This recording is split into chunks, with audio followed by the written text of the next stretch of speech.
Guys, so another blessings na naman tayo galing doon sa probinsya namin. Ayan. So, ito po yung yung mga seashells na kinuha nila. So, presko po ito noon. Ay, kahapon pa. Pero kasi na-ref ko na siya. Kaya, bumukas na niya itong seashells. Pero hindi siya mabaho kasi na-preserve ko siya kaagad pagdating dito sa bahay.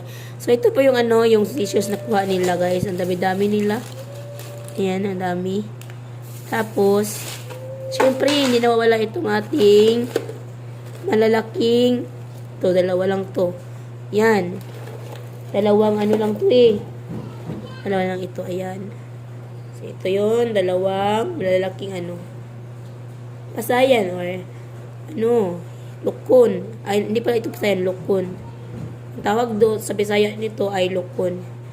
Yan, malalaking hipon. So, ito po siya. Tapos, syempre, yung ating paboritong yung ating paboritong crabs. So, ganito. Yan.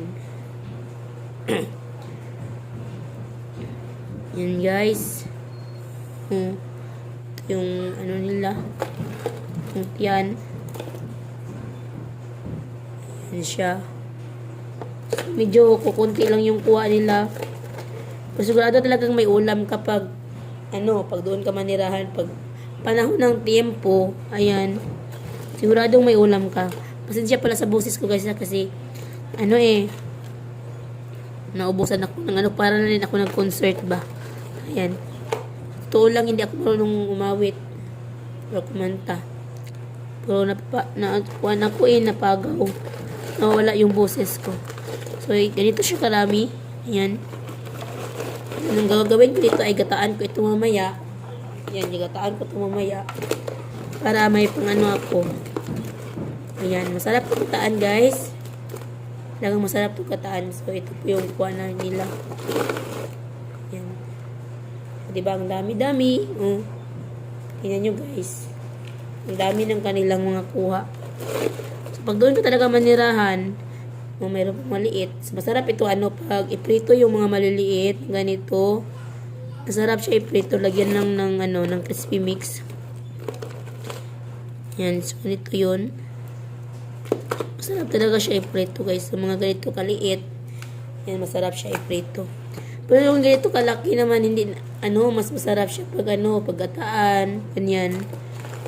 Ang iba nga nilalagay nila sa kanilang mga sa kanilang gulay.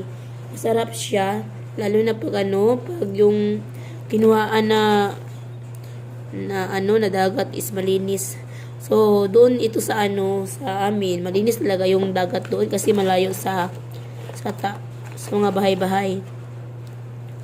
Ito po siya, kulangan na po siya ng kamay. Yan. Yan siya, kulangan na siya. So, ito pala yung kamay niya na. Tanggal niya na kamay. Yan.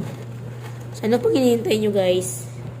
Punta na kayo doon sa sa bukid at saka mangwa tayo ng mga ganito. Sarap-sarap kainin. Yan, siguro mga 1 kilo din ito mahigit. Itong crabs nila. Mga 1 kilo din ito mahigit. Yan. So, gagataan ko ito mamaya. Lagyan ko ng konting kalabasa siguro. Sarap to pag lagyan ng konting kalabasa. So, ayan, guys. So, maraming salamat sa inyong walang sawang suporta. Ayan, sana patuloy nyo akong susuportahan, char.